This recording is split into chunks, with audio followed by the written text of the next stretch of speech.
Então, um pouquinho da história dos Estados Unidos. Isso era os Estados Unidos, tá? São Luís aqui, ó. Esse é os Estados Unidos. Em 1803. Daí, naquela época, o presidente Jefferson, ele financiou uma expedição do Lewis and Clark para explorar o Oeste. Então, todo aquele filme que a gente assiste de Faroeste é dessa época. A exploração do Oeste, do extremo Oeste americano. Então, a expedição saiu de São Luís. Eles foram para o Oceano Pacífico e voltaram, e assim começou a se chamar São Luís como um portal para o Oeste. Chegou em São Luís, dali começava o Oeste americano. Tá? Assim é o centro da cidade de São Luís hoje. A Rota 66, o pessoal conhece, passa por São Luís. Eu quero enfatizar aqui a importância da cidade naquela época. Tá? São Luís, nos anos de 1900, era a quarta maior cidade dos Estados Unidos. E na época, todos nós sabemos da segregação racial, que até acontecia nos Estados Unidos até os anos 60. Tá? Em São Luís, em 1900, a gente via uma cena assim nos parques. Ou seja, era uma sociedade avançada. E essa cena, em 1900, era inconcebível em outra parte dos Estados Unidos, mas não em São Luís. Tá? Berço do jazz, berço do blues. Você não consegue ver um japonês tocando blues. É africano. Então, vem daí, entendeu? E em 1900 também, São Luís sediou o World Fair, a Feira Mundial. Uma que teve em Pequim alguns anos atrás. E no mesmo ano, São Luís sediou os Jogos Olímpicos. Só que aqui tem um detalhezinho. Os Jogos Olímpicos começou em julho e acabou no dia 23 de novembro. Os Jogos de Pequim duraram 3 semanas. Aí eu pergunto, por que demorou tanto assim? Alguém tem uma ideia por quê? É que na época, mesmo do World Fair, a Feira Mundial e das Olimpíadas, o pessoal não tinha jogos na hora da refeição. E não tinha jogos noturnos. 1904. Tá? Foi aí que o pessoal teve a grande ideia de inventar o fast food. A Copa Davis foi nomeada em homenagem ao diretor de parques e recreações de São Luís. Ainda hoje no Brasil, quando você vai alugar uma quadra de tênis, custa uma fortuna. Em São Luís é de graça, ainda hoje. Tá? Joseph Pulitzer, ele era o prêmio mais cobiçado do jornalismo internacional. Joseph Pulitzer era, na época, o dono e o diretor do São Luís Post-Dispatch, um jornal que temos até hoje. Tá? O Jesse James e a gangue atuavam na região de São Luís. Foi nessa época que o Henry Kissinger montou aquele clube de dança, para preservar as danças tradicionais. Era esse o propósito. Mas enquanto ele se reunia com o pessoal, ele começou a questionar. Nós temos um grupo aqui, quase 30 pessoas, a gente podia fazer alguma coisa. O que nós vamos fazer? Começou a chamar o pessoal da comunidade. O dono da padaria, o dono daquele negócio. Aí veio um vereador chamado Hughes Morgan, que o cara falava muito bem. Tinha uma oratória impressionante. E ele foi falar de um projeto que iria afetar a vida dos moradores da cidade. Tinha um projeto de uma avenida que ia cortar a cidade, ia afetar. E ele estava um pouco preocupado, porque o pessoal que morava nessa região não estava dando muito caso. Foi quando que o Henry Kissinger teve a grande ideia. Falou, não, nós vamos mobilizar a cidade. Nós vamos e aí montar esse grupo de pessoas que vão congregar jovens dessa cidade com o propósito de fomentar amizade, desenvolvimento que possa transformar um bom menino num menino melhor, um bom estudante num estudante mais aplicado e um bom cidadão num cidadão melhor. Então foi quando o conceito da cidadania ativa nasceu. Então a cidadania ativa foi a força motriz da Câmara Júnior desde o princípio. O Morgan, ele pagou para o Kissinger para viajar para Cleveland e várias outras localidades dos Estados Unidos porque ele gostou da ideia. Tá? Ele foi a primeira pessoa que financiou a Câmara Júnior na época, e o Kissinger e o grupo que ficou impressionado com a oratória do senhor, pediu a ajuda dele para montar um curso de oratória. porque agora nós vamos bater nas portas das casas, vamos explicar para o pessoal, e eu não sei falar em público, amanhã vai sair lá, não sei o que eu vou falar. Ele preparou um curso, treinou o pessoal, então a oratória foi o primeiro curso na história, e isso eu descobri no ano passado, em outubro, que está nos arquivos do St. Louis Post-Dispatch, um lugar que eu vou pelo menos 2, 3 vezes por semana para forçar coisa da Câmara Júnior. Nós perdemos muita história. Então, desde o início da capacitação, foi uma ferramenta utilizada para desenvolver os membros visando uma melhor execução da missão da nossa organização. A capacitação não é o fim, é uma ferramenta. Claro? Charles Lindbergh, famoso aviador, era membro da JCI de São Luís. Todos sabem quem foi Charles Lindbergh. Ele foi o piloto que cruzou o Atlântico, não sei porque está em inglês aqui, num voo solitário. A primeira pessoa que cruzou o Atlântico. E ele carregava o espírito de São Luís. E o espírito de São Luís nos Estados Unidos, e naquela época, porque o pessoal de São Luís era o pessoal que ditava as tendências, então o espírito de São Luís é aquele de aventurar e fazer as coisas que nunca foram feitas antes. O espírito inovador. A primeira aeronave espacial, pilotada por um civil, que foi para o espaço e voltou, foi um projeto do Science Center, o Centro de Ciências de São Luís, e aqui está o espírito de São Luís. Começou a Primeira Guerra Mundial, e a Câmara Júnior continuou crescendo. E nessa época, a expansão no exterior, o primeiro capítulo fundado no Canadá, foi para a Inglaterra, e a JCI se expandia, embora o mundo estivesse guerreando na Primeira Guerra Mundial. Aí começa a Segunda Guerra Mundial, e de igual forma, a Câmara Júnior dos Estados Unidos aprova uma moção de desenvolvimento da organização nos capítulos na região da América Central e América do Sul. Em 43, o mundo continua guerreando, e México, Guatemala, El Salvador, Honduras, Nicarágua, Costa Rica, Cidade do Panamá estabelecem capítulo. E em dezembro de 1914, que 11 de dezembro, que é o dia da Câmara Júnior, o dia da JCI, é estabelecido a JCI como organização internacional.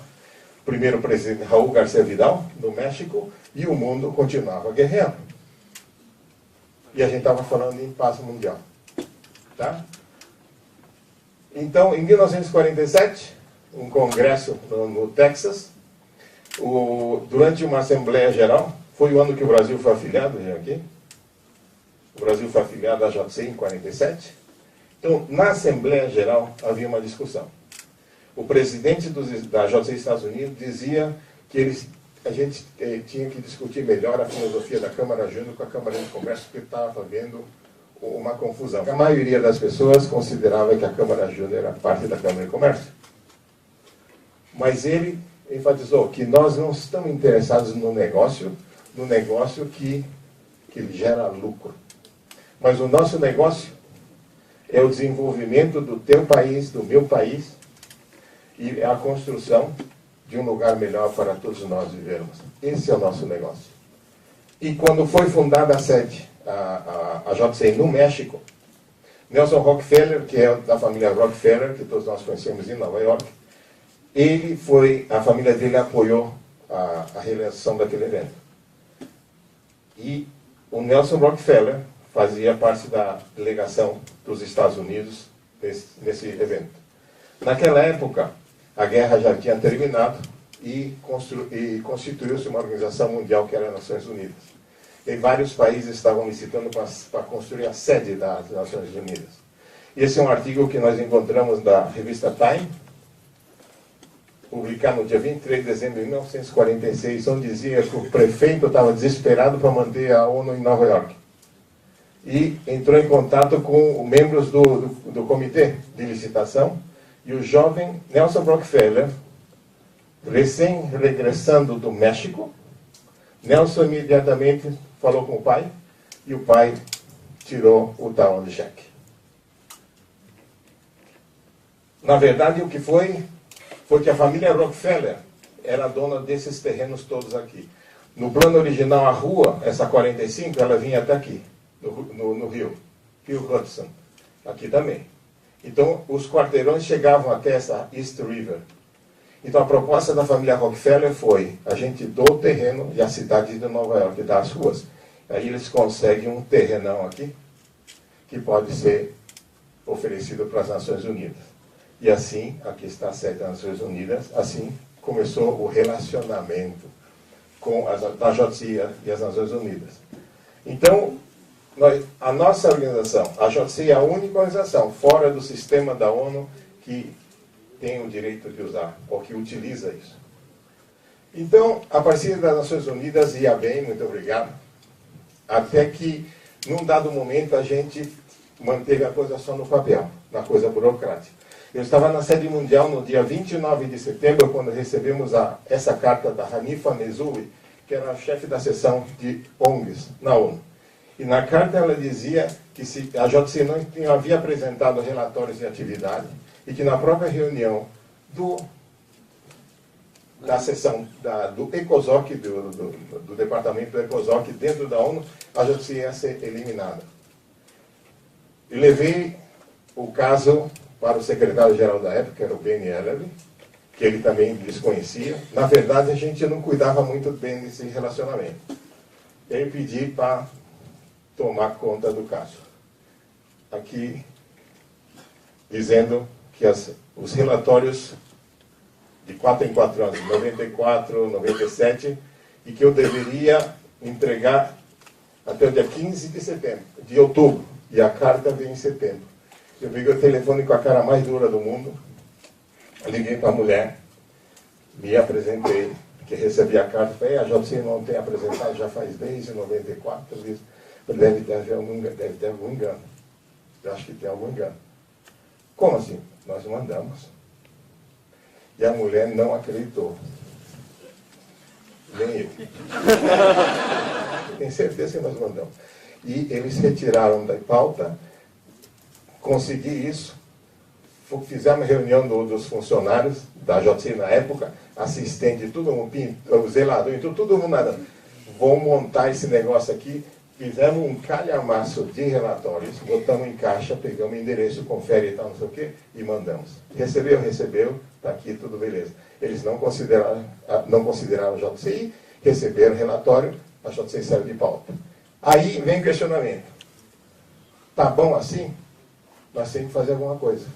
Foi quando nós começamos a trabalhar, que antigamente a gente fazia a JCI, o dia da JCI na ONU, era um tour. Que qualquer cara que foi em Nova York vai lá na ONU e paga $17, faz o tour. Aquele era o nosso sangue. Foi quando nós começamos a trabalhar, foi quando nós abraçamos as ODMs, nós começamos realmente a mostrar para a ONU que nós podíamos fazer alguma coisa dentro da cidadania ativa. No dia 29 de novembro de 2005, e aqui, por que está essa foto? Todos os presidentes da JCI que eu conheço, e olha, desde 88 eu conheço presidente, agora já acusei minha idade. Desde 88, todos os presidentes se daria a vida para ter a foto com o secretário-geral da ONU. Daria a vida. E a coisa era, mas o secretário-geral da ONU sempre preocupado, sempre não tem tempo. Foi lógico, nós vamos chegar lá e vai falar o quê? Oi, eu sou presidente da JCI, posso tirar foto? Não vai, o cara não vai te receber, nós temos que fazer alguma coisa.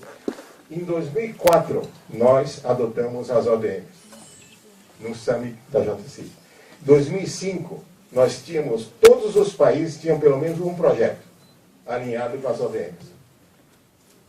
Tá? Acabou o Congresso Mundial, acabou a cerimônia de prêmios, nós pegamos todos aquilo e pegamos 105 países e fizemos um relatório e entrei em contato com o Kofi Annan. No escritório, o Kofi Annan falou, nós temos um relatório. Somos a organização JCI, assim, e temos um relatório onde mais de 100 países fazem projetos alinhados com a ONU. A gente queria entregar o relatório. Em 3 dias ele estava lá. E era 5 minutos só que tinham dado para a gente, é entrar, oi, tudo bem, tirar foto, tchau. E foi assim, nós entramos, porque a agenda do homem era, de cada 5 minutos entrava sem a gente, em uma sala de espera desse tamanho. E seguinte, então a JCI nós fomos, o Kofi Annan recebeu a gente. Aqui eu vou compartilhar uma piadinha que fiz com ele, que eu falei, é o senhor secretário-geral? Falei, eu? Não. secretário-geral, senhor, eu espero um dia ser como o senhor. Aí tá muito engraçadinho e tal. Entregamos o relatório e começou a ver. E eu achei, vamos entregar o relatório, tirar foto e ver foto. Não, ele sentou e começou a folhear. E nós de pé. Sentem-se. Não é 5 minutos. Eu falando com o Kevin. Aí vai, Argentina, o Brasil, a Colômbia, o Japão, Coreia, tal. E começamos a conversar. E a coisa foi, e a gente, e o horário, não, vai. Até uma hora que ele falou, você quer tomar um café?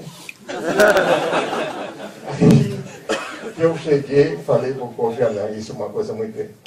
A gente às vezes fala demais. Eu falei, eu gostaria de falar uma coisa aqui, que eu sempre sonhei de falar, mas não sei se eu vai receber bem. Eu falei, pois não. Eu falei, coffee? Do you want a coffee?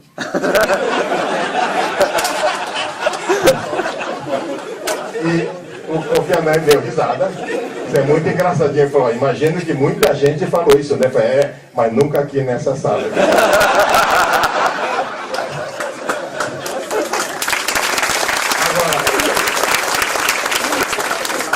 Fazendo um parênteses aqui, 6 anos depois eu encontrei com o Kofi Annan. Foi efetivo. O Ted Sorensen, ele faleceu, que era o advisor do presidente Kennedy, e a JC foi convidada para ir no enterro dele. Aí tem um memorial, um serviço de memória que o pessoal conta a história, e Kofi Annan estava lá. E logo depois foi servindo um coquetel, pessoal. Uma coisa bem solene, sem barulho, sem nada. Aí eu vejo o Kofi Annan lá no cantinho e falei, vou cumprimentá-lo. Ele estava no telefone celular, 2 seguranças, estava maior que o Array. E eu ali, ele desligou e tal, eu cheguei fora. Senhor secretário-geral, I don't know if you remember me. Eu falei, não sei se eu me lembro. Aí eu me lembro e eu não quero café. 2009, o Kofi Annan, o Ban Ki-moon resolve vir para a sede da JC. Nós estamos falando de Papa agora, foi como se o Papa viesse na nossa capela. A gente marcava o horário para ir na ONU. Ele veio visitar, senhores, um dia, São Luís. Ele chegou de manhã, passou metade do dia com a gente, só com a gente.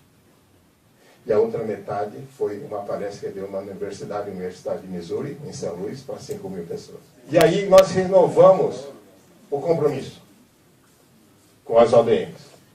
Tá? E o próprio Ban Ki-moon, ele vê a JC investe no futuro sustentável das comunidades locais.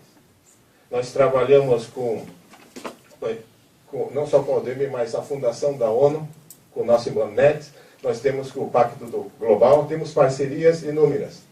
E a ONU convidou nós, antes da Rio+20, para fazer parte do grupo de conselheiros para discutir os temas do que vão ser depois de 2015, com respeito à ODM. Aí em 2004 também, na Câmara de Comércio Internacional, nós fizemos a mesma coisa. A gente tinha só um contrato de papel, vamos fazer a coisa efetiva. Antigamente nós era a Federação Mundial de Jovens Líderes e Empreendedores. Viramos Comunidade Mundial de Jovens Cidadãos Ativos. Quando a gente era empreendedor, líderes empreendedores metidos a fazer negócio, a Câmara de Comércio Internacional nem olhava para a gente. E foi fazendo cidadania ativa, que numa reunião da junta diretiva da Câmara de Comércio Internacional, que a JC faz isso, cidadania ativa, nós criamos a base para que os negócios possam prosperar. Então, no dia 15 de setembro de 2010, nós assumimos a cadeira permanente, a única cadeira permanente. Sabe quantas câmaras são afiliadas à Câmara de Comércio Internacional? Tipo FIEB, tipo Associação Comercial, 12.000, mais de 12.000. A única cadeira permanente é a nossa. E aí no dia 2011, nós fomos convidados para fazer parte do grupo, do Conselho Consultivo para o G20. Então, por primeira vez, a JC fizemos um fórum ano passado, em todos os países. Nós vamos apresentar um dossiê, 3 páginas, porque foi nos dito que os caras do G20 não leem. A cidadania ativa foi adotada pela Organização Pan-Americana da Saúde, então vários projetos que a OPS vão implementar, inclusive falando com vários no Brasil, se nós montar um projeto de saúde. A gente se compromete a trabalhar, trazer o pessoal da OPS aqui, para fazer um lançamento de um projeto. Tem todos os dados na sede. Até então, recentemente, a gente era assim, a gente era tudo para todo mundo. A Câmara Júnior, tal, a JC e tal, tem negócio, tem negócio. Tem curso, tem palestra, tem quermesse, tem festa do show, era tudo. E a gente acabou perdendo o caminho. Tá? Então, está aqui o marco da cidadania ativa, que já foi falado, e nós trabalhamos com as ODMs. Tá? E a cidadania ativa foi a força motriz desde o início. Então, vamos falar de reconhecimento. Isso aqui é um museu, quem foi para Massachusetts, o museu do John Kennedy. Se vocês forem lá, essa é a réplica o modelo da salão oval, e ele deixava 2 cadeiras assim, na Casa Branca, em Washington.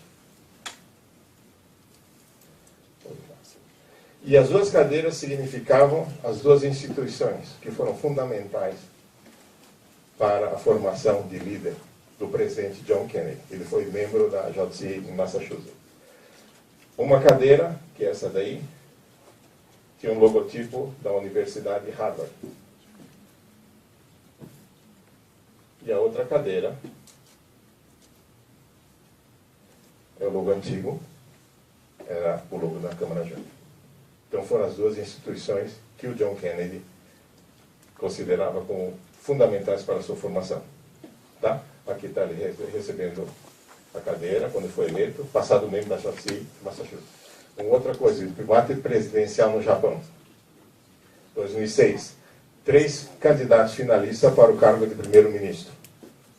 A última pergunta do debate, o moderador pergunta: o que você tem que os outros 2 não têm, que o qualificam para ser primeiro-ministro do Japão? E aí o Tanigaki, que era de finanças, queimou os 5 minutos que ele tinha. O Abe, que hoje ele é primeiro-ministro, também falou da sua trajetória na política. E o Taro Aso, ele respondeu simplesmente: eu fui presidente nacional da JC Japão. Foi só isso que ele falou. E eu estava assistindo isso pela televisão e falei: vai falar mais alguma coisa. Eu fui presidente da JC Japão. E aí, a gente sabendo a realidade do Brasil, alguém vai perguntar: o que é JCI? Ninguém perguntou. Então, ele foi presidente nacional em 78. Ele é hoje o vice-primeiro-ministro, o Abe é primeiro-ministro. Mas ele foi eleito primeiro-ministro. Há 2 anos atrás eu fui numa conferência em Kyoto. Eu fui numa loja fazer compras, e aí a mocinha viu o meu PIN e falou: você é da Câmara Júnior? Então, de que lugar que você é? Pensando que era do Japão. Ele falou: eu não sou do Japão. Mas você fala japonês? Eu não sou do Japão. Da onde? Do Brasil. Ah, Brasil? É longe, né? É longe. Tem Câmara Júnior? Tem Câmara Júnior. Aí eu falei: escuta, o que é Câmara Júnior? O que é JCI para você? E a menina respondeu: universitário. É a organização que ajudou a reconstruir o meu país. Tá? Uma balconista. Aí fui comprar chá. Aí tinha uma senhora de kimono e tal, e compra tal, conversa: não, porque os eventos da Câmara, o pessoal vem, compra, ajuda a economia da cidade, aquela história toda. E eu perguntei para essa senhora: o que é Câmara Júnior? E a mesma, você é do Brasil, aquela história toda. E o que é Câmara Júnior? A organização que ajudou a reconstruir o nosso país da Segunda Guerra. Então o negócio é forte, porque eles fazem cidadania ativa desde o dia que eles começaram. Então, um pouquinho da história da JCI Japão, já que estão falando. Em 49, foi fundada a JCI Tóquio. E aqui tem um plano que, em 49, fundou a primeira OLM, 48 membros. Em 1950, 10 OLM. Fundação da JCI Japão foi em 1951. Aí eles colocaram um plano. Em 1980, nós vamos enfiar um capítulo em cada cidade do país. O país é menor, tudo bem. Mas em 1980, todas as cidades do país têm uma LM, e o que persiste até hoje. Todas. Tá? Aí no dia 11 de março, todos sabem o que aconteceu? A tragédia. E todos esses anos, quando nós falamos de cidadania ativa, a gente tinha exemplos, mas precisou a gente enfrentar uma tragédia para entender o real papel que a gente tem. Quando a gente fala, nós vamos ajudar a construir a comunidade pela comunidade, nesse caso, a comunidade desapareceu. Aconteceu no tsunami uma coisa que tinha um bombeiro voluntário. Quando a onda vinha, ele chamava o pessoal, gritando o pessoal para ir para as zonas mais altas, para se refugiar, e o povo fugindo da onda, e tinha um louco que foi de encontro às ondas, gritando o pessoal sair das casas correndo. 7 dias depois foi encontrar um caminhão de bombeiro nos escombros.